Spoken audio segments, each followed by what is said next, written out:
সম্ভাব্য আসন সমঝোতা প্রশ্নে আপাতত বিএনপির দিকে বেশি ঝুঁকছে জাতীয় নাগরিক পার্টি এনসিপি। দলটি বিএনপির সঙ্গে অনানুষ্ঠানিক আলোচনা বা যোগাযোগের মধ্যেই রয়েছে।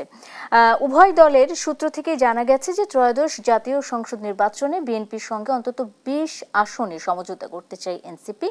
এছাড়া বিএনপি ক্ষমতায় গেলে মন্ত্রিসভাতেও হিস্সা চায় দলটি। এসব প্রস্তাব, দাবি বা আলোচনা সবই অনানুষ্ঠানিকভাবে চলছে। তবে এনসিপি কার সঙ্গে ভোট জোটে যাবে, আসন সমঝোতা করবে নাকি এককভাবে মাঠে নামবে, সেই হিসেব এখনো খোলা রয়েছে।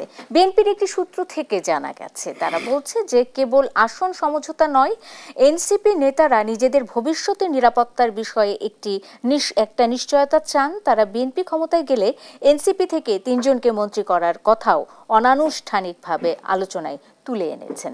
অপরদিকে এনসিপি সংশ্লিষ্ট কোনো সূত্র জানিয়েছে এনসিপির ব্যাপারে জামাতেরও আগ্রহ রয়েছে।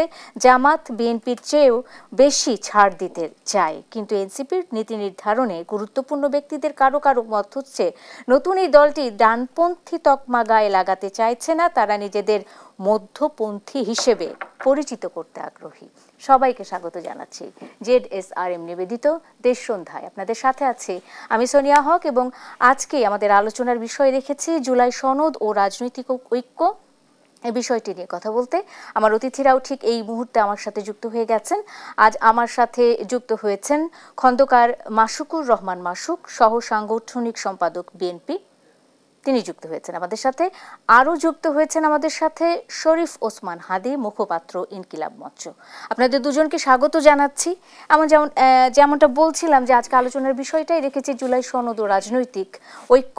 প্রথম প্রশ্নটি আমি আসলে ওসমান হাদি আপনার কাছেই করতে চাই, সেটি হলো যে এই যে জুলাই সনদ বাস্তবায়নের জন্য জাতীয় ঐক্যমত্য কমিশন অন্তর্বর্তী সরকারের কাছে যে সুপারিশ জমা দিয়েছে, সেই সুপারিশগুলো নিয়ে বিতর্ক শুরু হয়েছে। আগেও বিতর্ক ছিল, এখন বিতর্ক আরও তীব্র হয়েছে। কোনো দল মনে করছে তাদের কোণঠাসা করে ফেলা হয়েছে, কোনো দলের পক্ষে আসলে প্রাধান্য দেয়া হয়েছে কোনো দলকে। সবকিছু মিলে এক ধরনের অসঙ্গতিপূর্ণ একটা অবস্থা বিরাজ করছে।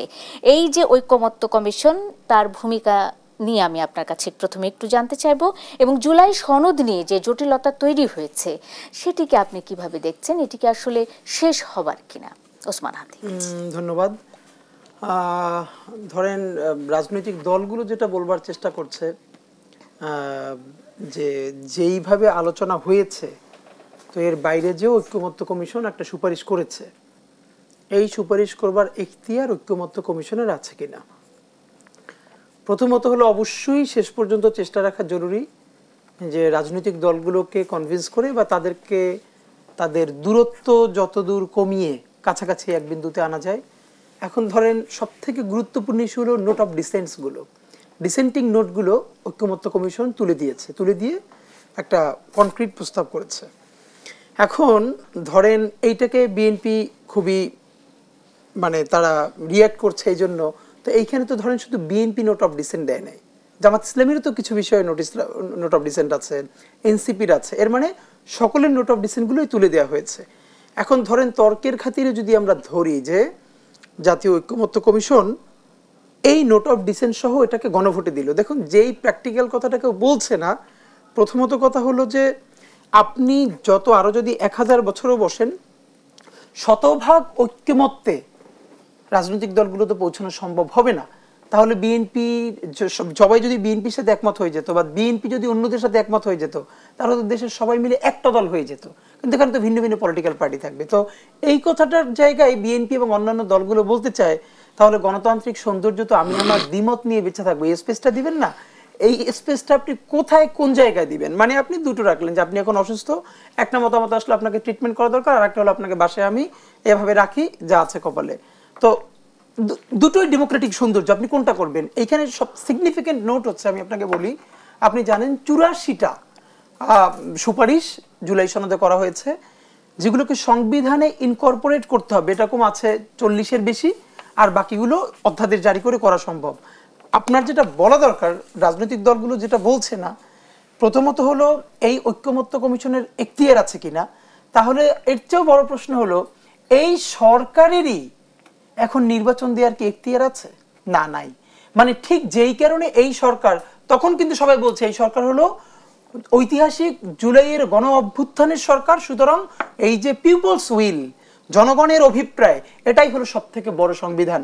সেটা যদি হয় তাহলে জাতীয় ঐক্যমত্য কমিশন যখন বসেছে, নট নেসেসারিলি সে এই এগ্রিমেন্ট নিশ্চিত করে বসে নাই যে আপনারাই যেটা দিবেন ওইটাই দিব। হ্যাঁ, তারা দীর্ঘ আলোচনা করবে। তাহলে আমরা যদি প্রশ্ন করি যে একমাত্র রাজনৈতিক দলগুলোই কি যে জুলাইয়ের বা দেশের স্টেক হোল্ডার? অফকোর্স পলিটিক্যাল পার্টিগুলো গুরুত্বপূর্ণ স্টেক হোল্ডার, কিন্তু এই জুলাই ঐক্যমত্য কমিশন তো একটাবার শহীদ পরিবারগুলোর সাথে বসে নাই। 1400-র বেশি শহীদ জাতিসংঘ তদন্তের মতে। তো তারা কি অংশীদার না? শহীদ পরিবারের সাথে বসে নাই। চিরতর অন্ধ হয়ে গেছে, পঙ্গু হয়ে গেছে, বসে নাই। আমরা বলেছিলাম জাতীয় ঐক্যমত্য কমিশনকে যে বাংলাদেশের সম্ভব হলে প্রত্যেকটা জেলায়, যদি নাও পারেন প্রত্যেকটা বিভাগে আপনারা একদম রাস্তার উপরে বসে গণশুনানি করেন। এরপরে আপনারা ঢাকায় যতগুলো জায়গায় মেসাকার হয়েছে, শহীদ হয়েছে মানুষ, সেই সব জায়গায় গণশুনানি করেন, সরাসরি মানুষের কথা শুনেন, এবং আপনারা যে জাতীয় সংসদ টেলিভিশন আছে সেইখান থেকে আপনারা ঘন্টার পরে ঘন্টা সেই গণশুনানিগুলো ভিডিও আকারে আপনারা মানুষকে প্রচার করতে থাকেন। তাহলে সকল জনগণকে অংশগ্রহণ করানো যেত। এখন আপনি যদি শুধুই পলিটিক্যাল পার্টির কথা শুনেন, তাহলে আমাকে আপনি বলেন তো বাংলাদেশের সব থেকে যেটা ভালো নির্বাচন হয়েছে, ধরেন 91 নির্বাচন, 2001 নির্বাচন, রাইট? এখন তারা বলে না যে পলিটিক্যাল পার্টি হচ্ছে জনগণের মুখপাত্র একমাত্র। অবশ্যই তারা জনগণের মুখপাত্র, একমাত্র মুখপাত্র নয়। প্রমাণ হলো ধরেন যেই ইলেকশনগুলো সবচেয়ে বেশি ভালো ইলেকশন হয়েছে সেখানেও কাস্টিং ভোটের সংখ্যা কত? মানে কোনোদিনই কি কাস্টিং ভোট মানে 60%, 70% এটা হয়েছে? 50% পর্যন্ত যদি কাস্টিং ভোট হয়, 60% হয়, এর মানেই তো হলো বাকি 40% তো ভোটই দিচ্ছে না। তাহলে আপনি কিভাবে বলেন সকল মানুষের আপনার অভিপ্রায় আপনার উপর আছে? অবশ্যই পলিটিক্যাল পার্টিগুলো একটা বড় স্টেক হোল্ডার, কিন্তু এখানে আরো অনেক অংশীজন আছে, আমরা তাদেরকে স্পেস দিতে হবে। হ্যাঁ, ঐক্যমত্য কমিশন আমি মনে করি তারা যেটা করেছে তাদের আপার হ্যান্ড নিতেই হতো, কারণ অনেক কথা বলে এরপর তাদেরকে একটা জমা দিত। এখন সরকারের ডিসিশন, সে এটা আগের মতো করে গণভোটে দিবে নাকি যেভাবে ঐক্যমত্য কমিশন দিয়েছে এভাবে দিবে। তো এক্ষেত্রে আমার যেটা মনে হয় সরকার এবার খুব দারুণ একটা রোল প্লে করেছে এই জায়গাটায়। সেটা হলো 7 দিন সময় দিয়েছে রাজনৈতিক দলগুলোকে। দেখে আমি আপনাকে বলি যে রাজনৈতিক দলগুলো বাংলাদেশে নিজেদের বোঝাপড়া তৈরিতে যতবার ব্যর্থ হয়েছে ততবার বাংলাদেশ কালেক্টিভলি ফেল করেছে। তো এবার সরকার নিজে অর্গানাইজ করছে না, বলছে আমরা বারবার করেছি, এবার আপনারা নিজেরা বসে সমঝোতা করে একটা করেন, আমরা সেটার সাথে আছি। আমার দৃঢ় বিশ্বাস রাজনৈতিক ঝগড়াঝাটি বিএনপি, জামাত ইসলামী, এনসিপি তাদের মধ্যে যতই থাকুক, এতটুকু বুঝ তাদের আছে, তাদের এই সব ইস্যুতে কাছাকাছি আসতে না পারার ফলে দেশে যদি বিদেশি ষড়যন্ত্র এবং নির্বাচন বানচালের মতো ব্যাপার ষড়যন্ত্রকারীরা বাস্তবায়ন করতে পারে, তাহলে কিন্তু সবাই সমানে ক্ষতিগ্রস্ত হবে। তো আমি দৃঢ়ভাবে বিশ্বাস করি যে তারা এই জায়গাগুলোতে তাদের নোট অফ ডিসেন্ট গুলো কমিয়ে, তাদের দূরত্ব কমিয়ে অনেক কাছাকাছি আসবে, তাহলে একটা ভালো গণভোট, ভালো নির্বাচন সম্ভব। সেটিও তো সময় সাপেক্ষ ব্যাপার। আমি ফিরবো ওসমান হাদি আপনার কাছে, নিশ্চয়ই আরো এই বিষয়টি নিয়ে আমি পরিষ্কার ধারণা পেতে চাই। আমি চলে যেতে চাই জনাব খন্দকার মাসুকুর রহমান মাসুক আপনার কাছে, এবং যে বিষয়টি নিয়ে কথা বলতে চাই যে মনোনয়ন প্রত্যাশী যারা ছিলেন তাদের মধ্যে 237 জনের তালিকা প্রকাশ করেছে বিএনপি, এবং বাদবাকি যে কটি আছে সেটি আসলে ধারণা করা হচ্ছে যে হয়তো শরিক দলের জন্য তাদেরকে ছেড়ে দেওয়া হয়েছে বা পরবর্তীতে ঘোষণা করা হবে, এবং কিছু কিছু জায়গাতে জটিলতাও আছে এমনটা বলা হচ্ছে। কিন্তু প্রার্থী তালিকা প্রকাশ করার পর বিএনপির বিভিন্ন পর্যায়ের নেতা কর্মীদের সঙ্গে প্রতিবেদক বিভিন্নভাবে কথা হয়েছে আমাদের, এবং তারা বলছেন যে অনেক আসনে মনোনয়ন নিয়ে নেতা কর্মীদের মধ্যে মিশ্র প্রতিক্রিয়া সৃষ্টি করেছে। তবে সাংগঠনিক স্বাস্থ্যের ভয়ে মনোনয়ন বঞ্চিত নেতারা প্রকাশ্যে কঠোর কোনো প্রতিক্রিয়া না দেখালেও ভেতরে ভেতরে ক্ষোভে দুঃখে ফুঁসছেন। তবে সাংগঠনিক যে খড়গের ভয় আছে সেই ভয়ে অনেকে সেভাবে প্রতিক্রিয়া দেখাতে পারছেন না, যদিও কেউ কিছু কিছু জায়গায় বিচ্ছিন্ন ঘটনার কথা আমরা শুনছি। আপনার কাছে প্রশ্ন হচ্ছে আসলে দলের মধ্যে যে শৃঙ্খলা কিংবা দলের মধ্যে যে একটা ঐক্য, এটি কি বজায় রাখতে পারবেন কিনা নির্বাচনের আগ পর্যন্ত? ধন্যবাদ আপনাকে, সম্মানিত আলোচককে। দেখুন, বিএনপি একটা সমুদ্র। বিএনপি প্রথম সৃষ্টি হওয়ার পর জাতীয় সংসদ নির্বাচনে অংশগ্রহণ করে 79 সনে এবং নিরঙ্কুশ সংখ্যাগরিষ্ঠতা পায়। তখন প্রেসিডেন্সিয়াল ফর্ম অফ গভর্নমেন্ট ছিল। এই দল দীর্ঘ পথ পেরিয়ে একটা বড় দলে রূপান্তরিত হয়েছে। স্বাধীন বাংলাদেশের প্রথম নির্বাচন 73-তে সেই সময় দেশের জনসংখ্যা ছিল 7.5 কোটি প্লাস মাইনাস, তখনও আসন 300, এখন ভোটারের সংখ্যা 12.5 কোটির উপরে, এখনো আসন 300। সাধারণত আসন বিন্যাস হয়, আসন সংখ্যা বৃদ্ধি পায় কিংবা সাধারণত বৃদ্ধি পায় এই জনগণের অথবা ভোটারের উপরে ভিত্তি করে আসনটা ভাগ হয়। কোন কোন উপজেলার 2টি আসন, যেমন কেরানীগঞ্জ 2টি আসন, কিসের উপরে ভিত্তি করে? জনগণের উপরে। কোন কোন 3 উপজেলা মিলে একটা আসন আছে। এই কারণে এই কথাগুলো বললাম। ভোটারের সংখ্যা বৃদ্ধি পেয়েছে, জনগণের সংখ্যা বৃদ্ধি পেয়েছে, ইলেকশন করার মতো যোগ্যতা সম্পন্ন ত্যাগী নেতাও তৈরি হয়েছে। 300 আসনে 300 জন মনোনয়ন, 3000 লোক আছে ইলেকশন করার মতো যোগ্যতা সম্পন্ন। এবং একটি বড় দলের সবচেয়ে দুরূহ বিষয় এই মনোনয়ন, সবাই মনোনয়ন 300 আসনের মনোনয়ন দেওয়া। কারণ 300 জনকে মনোনয়ন দিতে গিয়ে 3000 লোক মনোনয়ন দেওয়া যায় না। বিএনপির, এবং আমি মনে করি 300 আসনে মনোনয়ন দিতে গিয়ে শতকরা 5টা 10টা বা 10টা আসন মনোনয়ন ভুল হতেই পারে বিভিন্ন কারণে। তবে চূড়ান্ত পর্যায়ে দিনের শেষে সবকিছু ভেদাভেদ ভুলে সবাই দলের পক্ষেই কাজ করতে হয়। আমি যে কথা বলতেছিলাম, 73 সন থেকে এই পর্যন্ত যতগুলো জাতীয় সংসদ নির্বাচন হয়েছে, যে দলে অংশগ্রহণ করেছে, যারা অংশগ্রহণ করে নাই, যারা করেছে, সব দলকে মনোনয়নকে কেন্দ্র রেখে কিছুটা মান অভিমান হয়েই থাকে। চূড়ান্ত পর্যায়ে কিন্তু যাদের কথা আমরা বলছি, মানে যাদের কথা আসলে কেন এই বিষয়গুলো আলোচনায় উঠে আসছে, কারণ যে মানুষগুলোকে আমরা দেখেছি যে গত প্রায় 17-18 বছর ধরে তারা নানাভাবে দলের জন্য কাজ করে যাচ্ছেন, ত্যাগী, মানে ত্যাগীর সংজ্ঞাটা আসলে আমি সেখানে, আমারও 45 বছর বয়স, আমিও পার্লামেন্ট নির্বাচন করেছিলাম, আমি নমিনেশন পাইনি। হ্যাঁ, তবে আপনার সবসময় তাকাবেন নিচের দিকে, দেখবেন সেই তার চেয়ে তো আমি ভালো আছি। একটা লোকের পা নাই, একটা লোক অন্ধ, তার চেয়ে তো আপনার তো 2টি চোখ আছে। এই কারণেই বললাম, নির্দ্বিধায় আমাকে বলতে হয়, এই 15.5 বছর বিএনপি অফিসে সাধারণ কর্মীরা আসতে ভয় পেয়েছে। পুলিশ, র্যাব, ডিবি, গোয়েন্দাদের ভয় নিয়ে যেত, ধরে যেত, খোঁজ পাওয়া যেত না।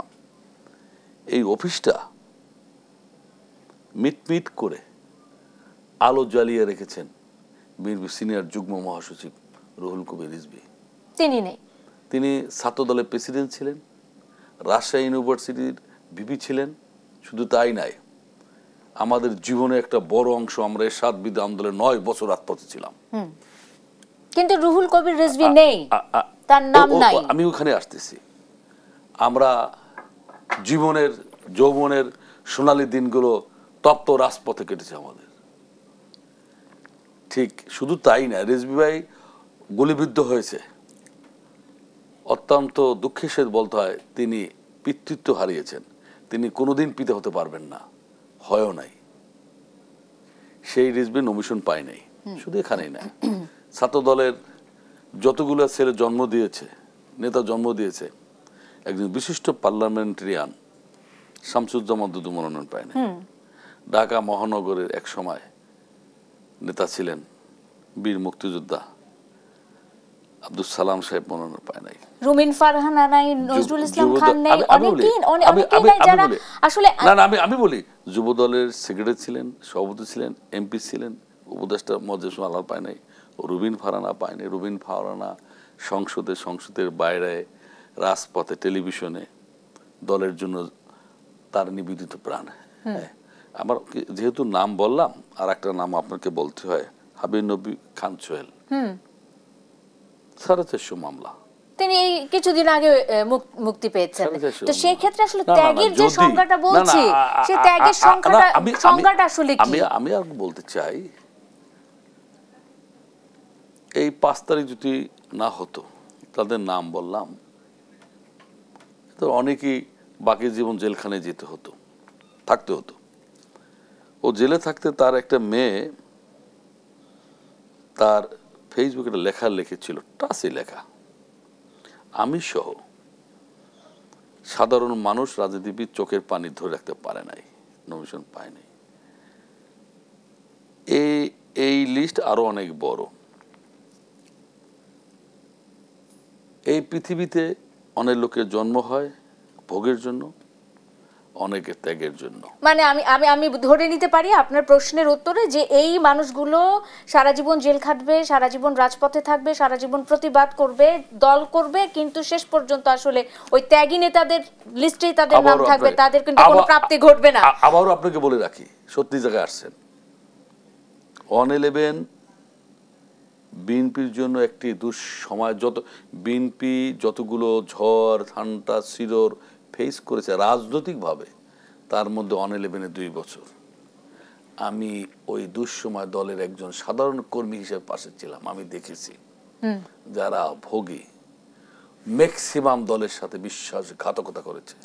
আমি আপনাকে শেষ কথা বলে আপনাকে সাক্ষী রেখে বলি, এই যারা মনোনয়ন পায়নি, নাম বললাম তাকে লিস্টে আরো আছে, এই বিএনপি যদি আগামী দিনে কোন ঝড় ঝান্ডা ওরকম আসে, এরা বিএনপি পক্ষে দাঁড়াবে। আমি একটা বিরতি নিতে চাই। বিরতির পর এসে আসলে এই বিষয়টি নিয়ে কথা বলতে চাই যে বিএনপির এই মনোনয়ন নির্বাচন বা প্রার্থী নির্বাচনের বিষয়টি আসলে কতটুকু যুক্তিযুক্ত হলো এবং এখানে আর কোনো পরিবর্তনের কোনো আমরা সম্ভাবনা দেখতে পাবো কিনা। একটা বিরতি নিচ্ছি। ZSRM নিবেদিত দেশ সন্ধ্যার সঙ্গে থাকুন দর্শক।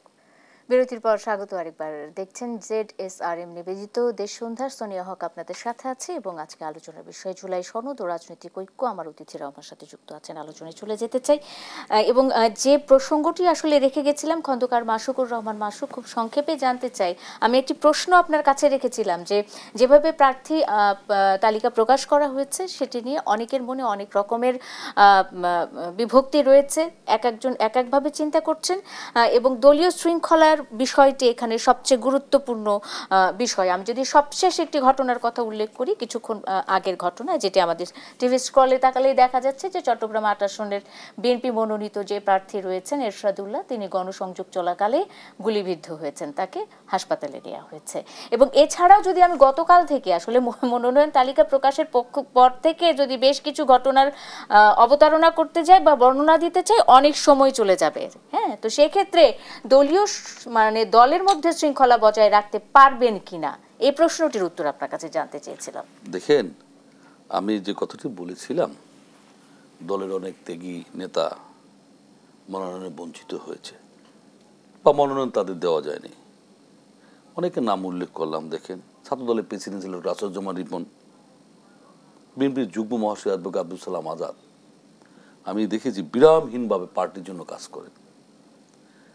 ডাকসুর সাবেক যে নাজুদ্দিন সাবেক এমপি, তিনিও পাইননি। সবাইকে তো আসলে শুরুতে যে কথাটা বলেছিলাম, সবাইকে মনোনয়ন দেওয়া যাবে না, সেক্ষেত্রে যে এই যে বিশৃঙ্খলা তৈরি হচ্ছে সেটিকে দল কিভাবে সামাল দিবে? দল পরিচালনা হয় দলের গঠনতন্ত্র মোতাবেক। দলের কাছে বাংলাদেশের সংবিধান আইনে চলে না, দল চলে পার্টির গঠনতন্ত্র মোতাবেক।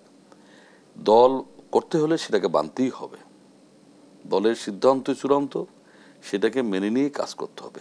আর এত বড় দলের এরকম মনোনয়ন দিতে গেলে কিছু জায়গায় এরকম হতেই পারে, এবং আমি মনে করি দলের যারা নেতৃত্ব, সিনিয়র নেতৃত্ব, তাদের হস্তক্ষেপে এটা সমাধান হয়ে যাবে। আর যিনি গুলিবিদ্ধ হয়েছে, দুঃখজনক। আমার মনে হয় তিনি গুরুতর অসুস্থ।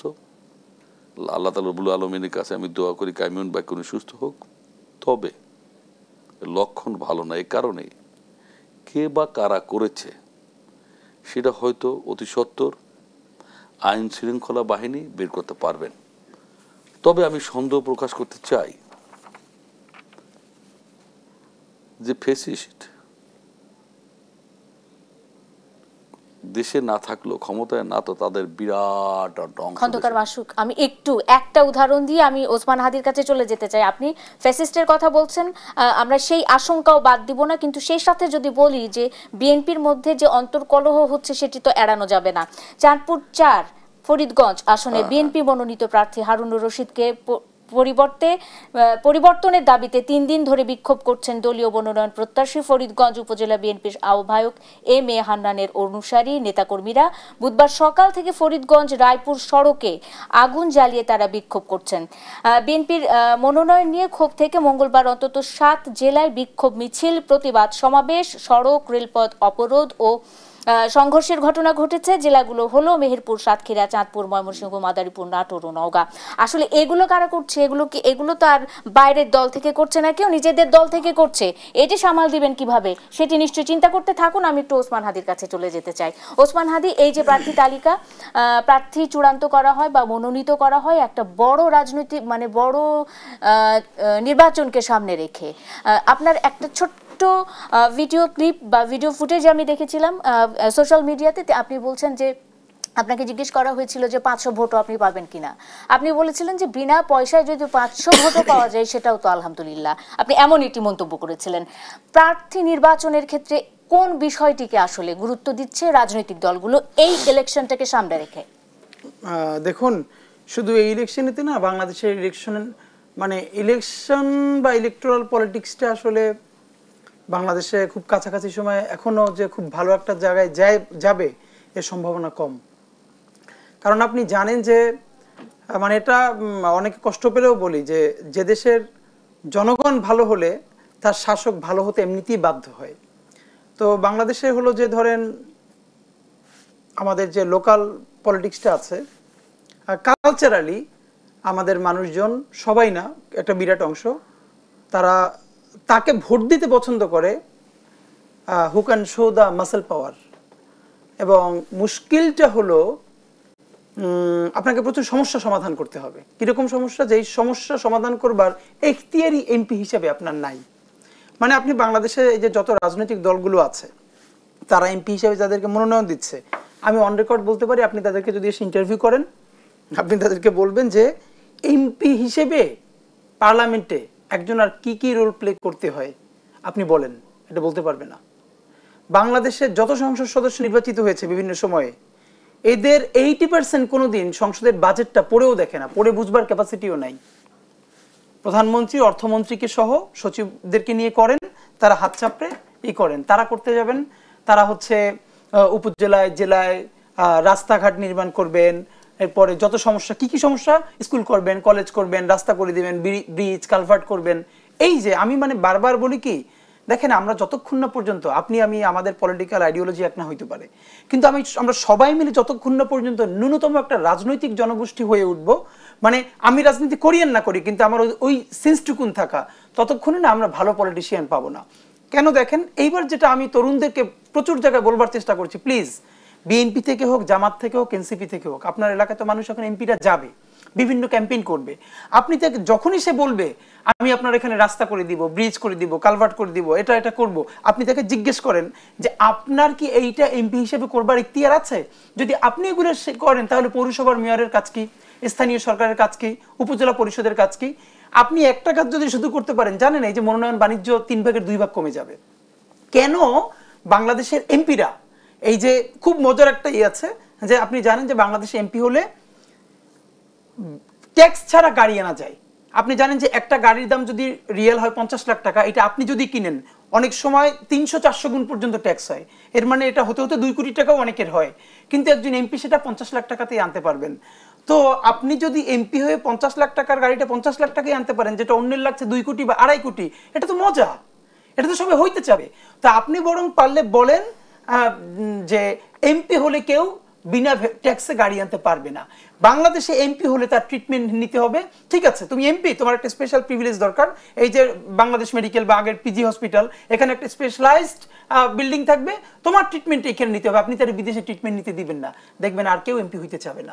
কিন্তু যেহেতু এমপি হলে এক্সট্রা সুবিধাগুলো পাওয়া যায়, তাই রাজনীতি তো রাজনীতিবিদদের হাতে নাই। এই নিয়মগুলো কারা করবেন এখন এইটা হলো ব্যাপার, who will bill the cat, মানে বিড়ালের গলায় এই নিয়মগুলো করতে হলে তো অবশ্যই সংসদে কোনো না কোনো ভাবে আইন। এটা কেউ করবে না, কেন করবে না জানেন?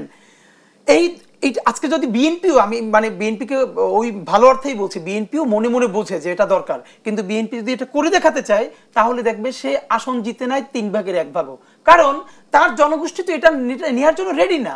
তার জনগণ চায় হলো এই ভোটের আগের রাতেই তারা অনেকে 2000 টাকায় তার ভোটটা বিক্রি করে দেয়, এই কার বিয়েতে একটা গিফট দেওয়া যায় সে তো তারে ভোট দিয়ে দিতে চায়। অথচ আমার দেশের জনগণ যতদিন না বুঝবে, গরিব জনগোষ্ঠীও, যে ভাই আমি আজকে রাতে 2000 টাকা নিয়ে কালকে যারা ভোটটা দিলাম সে আগামী 5 বছর বয়সে আমার 20,000 টাকা মারবে, আমার টিন, আমার রাস্তার রড, সিমেন্ট সবকিছু চুরি করবে, সে আমাকে মাগনা দেয় নাই। তো এবার আপনি ভাবেন সকল মানুষ মিলে যদি আমরা টাকা চুরি বন্ধ করে দেই মানে ভোটার হিসেবে, তাহলে একজন এমপির তো ইলেকশনের খরচ 20 মানে কমে যাবে, মানে কমে যাবে। একটা বিরতি নেই শরীফ ওসমান হাদী, একটা বিরতি নেই, বিরতির পর আমরা এসে আরো আলোচনা করব। দর্শক, ZSRM নিবেদিত দেশ সন্ধ্যায় আরেকটা বিরতি নিয়ে ফিরছে, এক্ষুনি সঙ্গে থাকবেন। বিরতির পর স্বাগত আরেকবার, দেখছেন ZSRM নিবেদিত দেশ সন্ধ্যা, আপনাদের সাথে আছে আমি সোনিয়া হক এবং আলোচনায় চলে যেতে চাই এই অংশে আমি জনাব খন্দকার মাসুকুর রহমান মাসুক আপনার কাছে চলে যেতে চাই। প্রথমেই একটা খবর দিয়ে শুরু করেছিলাম, সেটা হলো যে এই যে রাজনৈতিক দলগুলোর জোট করা বা রাজনৈতিক দলগুলো সমঝোতায় যাওয়া, এই বিষয়গুলো নিয়ে একটা খবরের অংশ বলেছিলাম। সেখানে জনাব নাহিদ ইসলামের আমি একটি বক্তব্য উল্লেখ করতে চাই। তিনি বলছেন যে আমাদের মৌলিক দাবিগুলোর সঙ্গে যারা কাছাকাছি আছে এরকম দলের সঙ্গে আমাদের যদি ঐক্যবদ্ধ হতে হয় বা কোনো ধরনের সমঝোতায় যেতে হয় তাহলে সেটা আমরা বিবেচনায় রাখবো। এবং যেমনটা শুরুতে বলেছিলাম যে বিএনপির অনেকের কাছ থেকেই জানা যাচ্ছে যে বিএনপির সঙ্গে অন্তত 20টি আসনে সমঝোতা চাচ্ছে এনসিপি। আর আরেকটু যদি যুক্ত করতে চাই তাহলে 2018 সালের 11 জাতীয় সংসদ নির্বাচনে শরিকদের 58 আসনে ছাড় দিয়েছিল বিএনপি, এর মধ্যে 22টি আসন দিয়েছিল জামায়াতে ইসলামীকে। এবার নির্বাচনে বিএনপির প্রধান প্রতিদ্বন্দ্বী হতে যাচ্ছে মনে করা হচ্ছে জামায়াতে ইসলামীকে। এমন প্রেক্ষাপটে বিএনপির সমীকরণটা কেমন হবে? আপনাকে আমি একটা কথা বলি, সাধারণত পার্লামেন্টের মেয়াদ 5 বছর, যেহেতু আমরা দীর্ঘ 15.5 বছর ফ্যাসিস্টের আমলে কোনো নির্বাচনে অংশগ্রহণ করি নাই, এরকম নির্বাচনকে কেন্দ্র করে পর্দার আড়ালে অনেক কিছু হয় যেটা প্রকাশে আসে না, মিডিয়া আসে না, প্রিন্টিং মিডিয়া আসে না। এটা কোন দিন পর্যন্ত হয়? মনোনয়ন সরকারিভাবে দাখিল করলেন, আপনি করলেন, আমি করলাম, সে করলো, প্রত্যাহারের আগের দিন পর্যন্ত হবে। প্রত্যাহার আগের দিন পর্যন্ত আমাদের মধ্যে ঐক্য হতে পারে, একজন প্রার্থী হবো, আমরা 3 সমন্বয় ঐক্য হতে পারে, তখন আমি থাকলাম, অথবা আমি প্রত্যাহার করলাম, আপনি থাকতাম। এইটা ওই দিন পর্যন্ত এই আলোচনা চলবে, এর কোনো শেষ নাই, হতেই পারে। আর এটা স্বাভাবিক বিষয়। এই উপমহাদেশে যে দেশে এরকম নির্বাচন হয়, এরকম একটা বিজয়ের কারণে কাকে নিয়ে নির্বাচন করলে কে বিজয়ী হতে পারবে, কারা কোন দিক নিল, কোন ইকুয়েশনে, এটা হতেই পারে, এটা একটা স্বাভাবিক ব্যাপার। ওকে, থ্যাংক ইউ। এটা অনৈতিক বিষয়ও নাই। আমি অসংখ্য ধন্যবাদ খন্দকার মাসুকুর রহমান মাসুক। আমি চলে যেতে চাই শরীফ ওসমান হাদী। বিরতিতে যাবার আগে আপনার কাছে একটি বিষয় নিয়ে আলোচনা করছিলাম। আপনি বলছিলেন যে আসলে এমপিদের ক্ষেত্রে যদি কিছু বিধি নিষেধ দিয়ে দেওয়া হয় সেক্ষেত্রে তাদের নির্বাচনী খরচটাও কমে, নির্বাচনের পরে তাদের নির্বাচনের সেই খরচ তোলার যে কষ্টটা সেটাও কমে যায়। হ্যাঁ, তো এই যে একটা আইন প্রণয়ন করা বা আইন দেয়া বা নিয়ম বেঁধে দেয়া, এটি আসলে কারা করবে? তাদেরকেই তো করতে হয় যারা সংসদে বসে।